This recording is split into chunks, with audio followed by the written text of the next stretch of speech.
कार्यक्रम के पुण्यार्चक हैं श्रुत संवर्धक समूह गुरु भक्त परिवार, श्री चंद्रदीप जी आगरा, श्री नितिन काला हैदराबाद, श्री विकास जैन इंदौर, श्री मानस जैन टीकमगढ़, श्री दिनेश जैन अल्ली टीकमगढ़, श्री राजीव जी जैन सहारनपुर, श्री नवीन जी छतरपुर, श्री शिवम श्रेयांश जैन भिंड, श्री उदित जैन तन्मय जैन सहारनपुर, श्री हैप्पी भैया शाहगढ़, श्री शशांक जैन आरा बिहार, श्री प्रवीण जैन आगरा, श्री नितिन कासलीवाल औरंगाबाद। लोग जहाँ खाली भूमि देखी वहाँ कचरा ही डालते हैं। ऐसे ही हमारे घरों के आजू बाजू में भी खाली भूमि है भैया, वहाँ पे क्या करते हैं लोग, या तो लघु शंका का स्थान बना देते हैं, अथवा मल विसर्जन का स्थान बना देते हैं, अथवा कचरे का स्थान बना देते हैं। लेकिन ज्ञानी यदि मनीष भैया, यदि वहाँ पर जिनालय बनने वाला हो,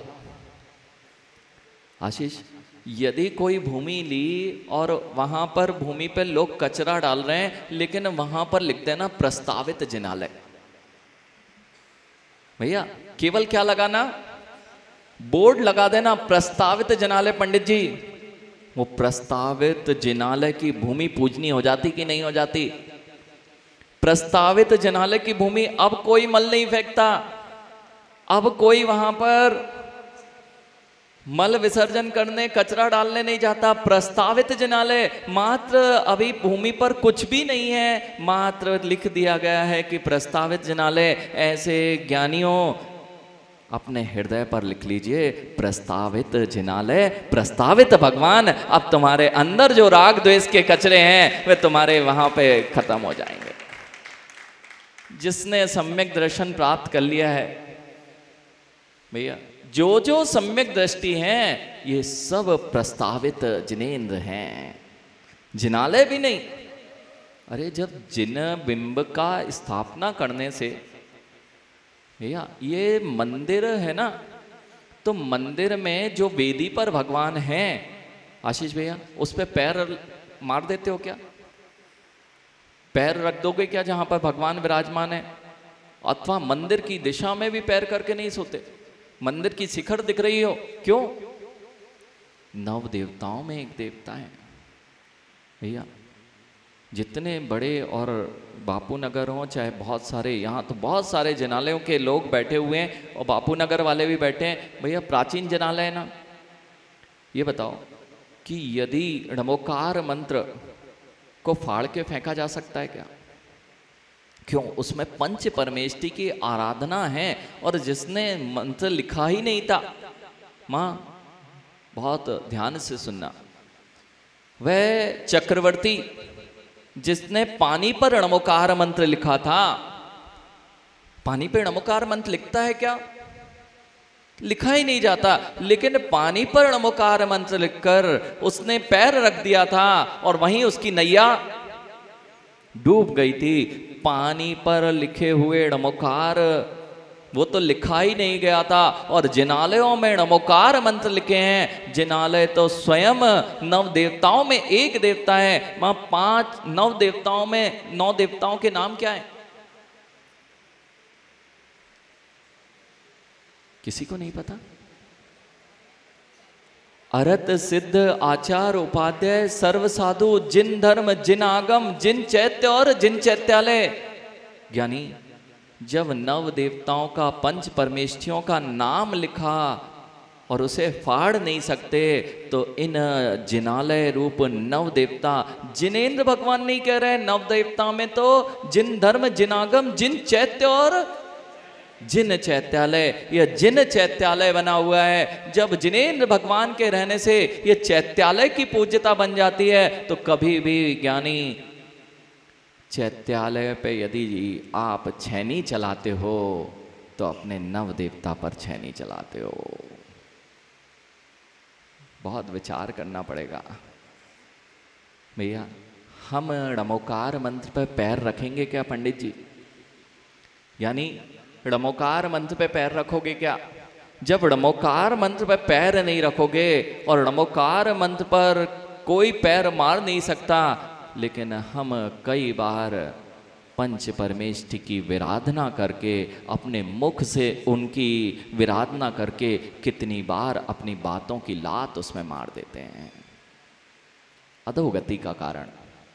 भैया वह तो चक्रवर्ती था, उसने मात्र पानी पर कुछ लिखा नहीं जाता, मात्र भावनाओं से न अपमान किया था, और हम वचनों से यदि पंच परमेष्टि की आराधना की जगह विराधना करते हैं तो निश्चित हमारी दुर्गति नियत है। बहुत विचार करना पड़ेगा।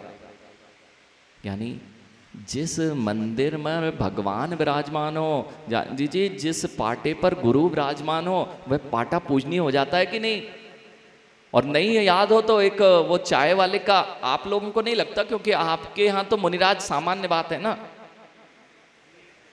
हाँ, आपके दिगंबर मुनि तो सामान्य सी बात है, आपको मिले हुए हैं, इसलिए मुनिराज आए तो हम खड़े भी ना हो, ऐसी कौन सी कोई बात नहीं, महाराज जी तो अपने ही हैं, आते ही रहते हैं। यानी पंच परमेष्टि हैं, पंच परमेष्टि।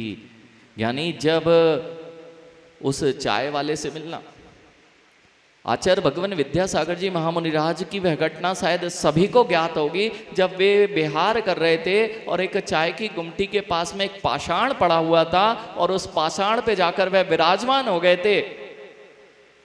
भैया वो चाय वाला उस पाषाण को आज तक पूज रहा है। जहां गुरु विराजमान हो जाते हैं ज्ञानी, जहां गुरु विराजमान हो जाते हैं, वह पीठिका पूजनीय हो जाती है, उस पर बैठा नहीं जाता। यानी उस पर नहीं बैठा जाता। जिनेंद्र भगवान की वेदी खाली हो, उस पर बैठ सकते हो क्या? बैठ नहीं सकते। भैया दुकानों के दरवाजे खोलते समय, ताले खोलते समय तुम किसकी वंदना करते हो? पता नहीं। भैया बे तो जो वंदना है वह तो नियम से पाप बंद का कारण है, और जब जिनालय की सीढ़ियां चढ़ते हो तो उसकी भी वंदना कर लेते हो, क्योंकि जहां पर जिनेंद्र भगवान विराजमान हो वहां की प्रत्येक द्रव्य और प्रत्येक वस्तु पूजनीयता को प्राप्त हो जाती है। इसलिए माँ नव देवताओं में एक देवता जिन चैत्यालय है उसकी देहरी भी पूजनीय है। आपको जिनालय नहीं, अगर मंदिर नहीं आ पाए अथवा मंदिर तो आए, जितने स्थान पर जा रहे हो राजीव भैया, और आपका तो अहोभाग्य है कि जयपुर नगर में रहते हो आप लोग। हाँ, जयपुर नगर में है ना। अगर जयपुर का इतिहास देखना हो ना तो आपको क्या देखने जाते हो? भैया जयपुर का इतिहास देखने ही तो लोग आते हैं ना। मंटी भैया क्या क्या देखने जाते हैं यहाँ? हवा महल, आमेर का किला, और कौन कौन से स्थान है, जंतर मंतर, ये सब माँ देखने जाते हैं ना। इनका इतिहास उठा के देखना, कोई 1700 शताब्दी में बना है तो कोई 1500 शताब्दी में बना है, और अभी अभी आप इससे जयपुर का इतिहास किसी को ज्ञात नहीं हो सकता। अगर जयपुर का इतिहास देखना है तो जिन मंदिरों में जिन बिंबों को देख के आना चाहिए, हजारों वर्ष प्राचीन प्रतिमा वहां मिल जाएंगी। सांगानेर, भैया वो सांगानेर के आदिनाथ बाबा, आदिनाथ भगवान वे बैठे हुए हैं। उनकी इतिहास 2500 वर्ष पुराना, और कहते हैं मंदिर तो और भी प्राचीन है, 4000 4500 वर्ष तक का इतिहास सुरक्षित है। जयपुर का इतिहास देखने जाना है तो किसी ऐतिहासिक स्थल पर नहीं जाना चाहिए, सबको बोल देना चाहिए एक बार नगर के जिन मंदिरों की वंदना करके आ जाओ, पता चल जाएगा जयपुर का इतिहास क्या था। क्या गौरव की बात है, आप कहाँ रह रहे हो। यानी कई लोग होते हैं सुबह से उठते हैं और आशीष उनको सामने सामने जीवों के पिंड टंगे मिलते हैं। ऐसी भी जगह है। अथवा जीवों के पिंड ना मिले तो नाला सामने दिखाई देता है। धन्य हो आप लोग, धन्य हो जिस गली से निकल जाते हो वहां जिनालय के शिखर दिखाई देते हैं। जिनालय के शिखर दिखाई दे जाए अपना अहोभाग्य मानना।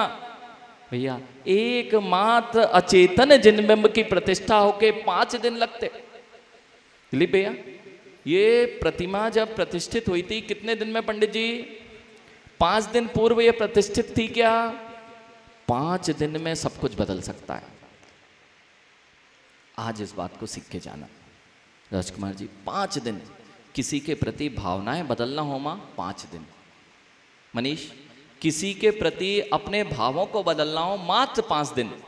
जिस प्रतिमा पर वही कारीगर पैर रखकर चढ़ा करता था, आप भी उठा के पैर रख के उस प्रतिमा पर चढ़ गए थे, लेकिन 5 दिन में ऐसा क्या हो जाता है कि वही प्रतिमा भगवान का स्वरूप बन जाती है। मात्र भावों का अंतर होता है, मंत्रों का उच्चारण होता है, भावों की विशुद्धि होती है। और जब एक अचेतन पत्थर जिन बिंब बन सकता है, तो अपने चैतन्य से कह देना, जिस दिन मैं 5 दिन की विशुद्धि बना लूंगा, मेरा भी पंच कल्याणक निश्चित हो जाएगा। मात्र 5 दिन में 5 दिन किसी के प्रति शुभ सोचना प्रारंभ कर दो, अभी वे संवाद समाप्त होते हैं। राजीव भैया, आज इतना कर लेना, जिसके प्रति बुरे भाव आते हैं 5 दिन में केवल उसके प्रति अच्छा अच्छा सोचूंगा। जब एक खदान का पाषाण जिस पर मल विसर्जित होता हो वह जिनबिंब बन सकता है, तो सामने वाला व्यक्ति जिसको मैं अभी तक बहुत हीन दीन देखता था, वह मेरे जीवन में सबसे आदर्श बन सकता है। यानी अब पाषाण ही भगवान बनाना। खदान में होता तो कोई कीमत नहीं थी, लेकिन जिस दिन से खदान निकल के और जयपुर के कारीगर के हाथ में लग गया, वही पत्थर अब पाषाण के रूप में नहीं पूजा जाता है, वही जिनेंद्र भगवान के रूप में पूजा जाता है। यही कह रहे हैं भैया, एक पाषाण की भी पूजा होती है। झांझी जी नहीं देखा क्या? आप तो शायद थे जब मंगलगिरी पर आदिनाथ भगवान की वह प्रतिमा, भरत भगवान की वह प्रतिमा स्थापित होना थी, तो पाषाण आया था। माँ, अब तो आप लोग रेडीमेड वाले हो गए हो। भोजन है तो रेडीमेड, हाँ हर चीज रेडीमेड चाहिए। तो अब तो जाते हो, यहाँ दुकानें खुली हुई हैं, और जाके और जिनेंद्र भगवान के जिन बिंबों को जैसे मॉल में जाते हो वैसे लेके आ जाते हो। यानी यह विधि नहीं है आगम की। आगम की विधि यह नहीं है पंडित जी। आगम की विधि तो ये कहती है, जिस खदान से पाषाण को लेकर आना है, उस खदान पर पहले निमंत्रण देने जाना होगा, उस खदान पर पूजा होगी, उस पाषाण की पूजा होगी। वह एक इंद्रिय जीव है, उस एक इंद्रिय जीव को भगवान बनाना है। निमंत्रण देके फिर पाषाण लाया जाएगा। मंगलगिरी में क्या हुआ था? यानी पूरा संघ विराजमान था, वह पाषाण आया था। पहले पाषाण की पूजा हुई थी, फिर प्रतिमा का गढ़ने का काम प्रारंभ हुआ था। पाषाण ज्ञानी अभय पाषाण की पूजा प्रारंभ हो जाती है। ऐसे ही जिस जिसके अंतरंग में भगवान आत्मा विराजमान हो जाती है, उसकी पूजा प्रारंभ हो जाती है। उसका नाम है सम्यक दृष्टि जीव। माँ, मुनिराज 2 हैं। ये सब क्यों बता रहे हैं ज्ञानी? पुण्य बढ़ाना हो तो चैत्यालय की भी वंदना करोगे। जहाँ जहाँ रूपेश, जिन मंदिर के बाहर से निकलो, अन्य स्थानों पर हॉर्न बजाओगे तो पाप बंद करोगे। और जिन मंदिरों के शिखरों पर भैया ध्वजा होनी चाहिए। बंटी भैया, प्रत्येक जिन मंदिर पर फहरती हुई ध्वजा होनी चाहिए। ध्वजा का अर्थ ही है फहरना, और आपने स्थायी कर दिया है, इसलिए सब कुछ स्थिर होता जा रहा है। पताका, विजय पताका, जब तक वह फहरेगी नहीं, तुम्हारी विजय नहीं होने वाली है। जितनी यश कीर्ति फैलती है ज्ञानी आशीष, वह इस पताका से पता चल जाता है। जिसकी विजय होती है युद्ध में, भैया सबसे पहले क्या, फिक्स वाली नहीं,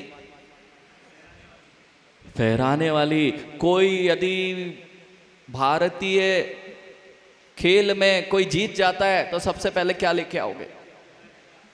झंडा, ध्वजा, पताका हाथ में लेके गौरव मानते हैं, लेकिन हमें तो गौरव ही नहीं है ना। अब राजीव भैया पताका लेके चलेंगे तो क्या बात, अच्छी बात है क्या झांझी जी पताका लेके चलना?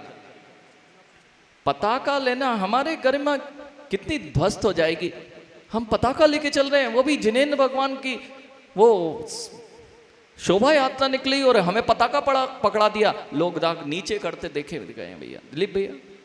वो जिन धर्म की पताका दे दी ना, तो ऐसी शर्म आती है, ऐसी शर्म आती है जैसे पता नहीं हम कौन से गरीब परिवार के हैं और हमें पताका पकड़ा दी गई। यानी भारत का राष्ट्रपति, भारत का प्रधानमंत्री गरीब है ना भैया। जितने लोग बैठे हैं वह भारत का प्रधानमंत्री। जब 26 जनवरी और 15 अगस्त होता है तो पताका कौन फहराता है? प्रधानमंत्री फैलाता है। प्रधानमंत्री के हाथ में होती है। कितना ही बड़ा विदेशी आदमी आ जाए, विदेशी अतिथि आ जाए, चाहे अमेरिका का राष्ट्रपति क्यों ना आ जाए, लेकिन पताका कौन फहराएगा? क्यों? हीन दीन नहीं महसूस करता वह? हीन दीन महसूस नहीं करता कि मैं पताका मैं लेके चलूं? अपने यहां पर लगा के चलता है क्या? नहीं। अपने यहां पर अथवा सिर का मुकुट बना के तिरंगे को, अपना सिर का मुकुट, पगड़ी उस रंग की, उस वर्ण की पहन के आता है और यहां पर उस तिरंगे को स्थायी रखता है। यानी जब एक देश का तिरंगा इतना सम्मान का है, फिर जो 3 लोगों के नाथ का ध्वज है वह कितना सम्मान्य होना चाहिए। यानी कुछ मिले या ना मिले आशीष, सबसे पहले ध्वज लेके चलना। अरे जिसने जिन धर्म की ध्वजा को फहराया है उसकी ध्वजा तो हमेशा फहरती ही रहेगी। पंडित जी सत्य तो यही है।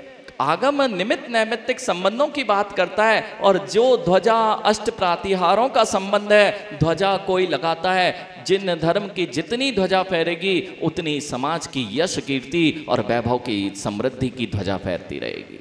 इसलिए भैया, बंटी भैया, चारों दिशाओं में ध्वजा होनी चाहिए। विशाल गर्व होता है, गरिमा आती है।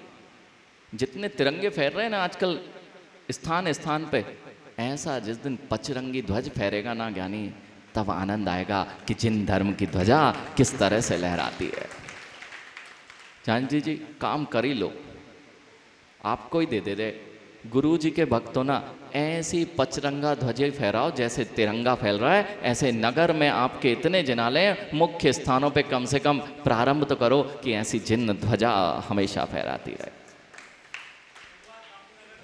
बहुत बढ़िया। देखना ज्ञानी, जो प्रतिष्ठित होना प्रारंभ नहीं हुआ है, पाषाण आया है, वह पूजनीयता को प्राप्त है या नहीं? अभी माँ कह रहे थे कि कल 4 चौके लग गए, महाराज जी तो 2 ही हैं। अरे ज्ञानी, खाली चला गया? किसी का चौका खाली नहीं जा सकता। भावी भगवान को आहार कराओगे तो।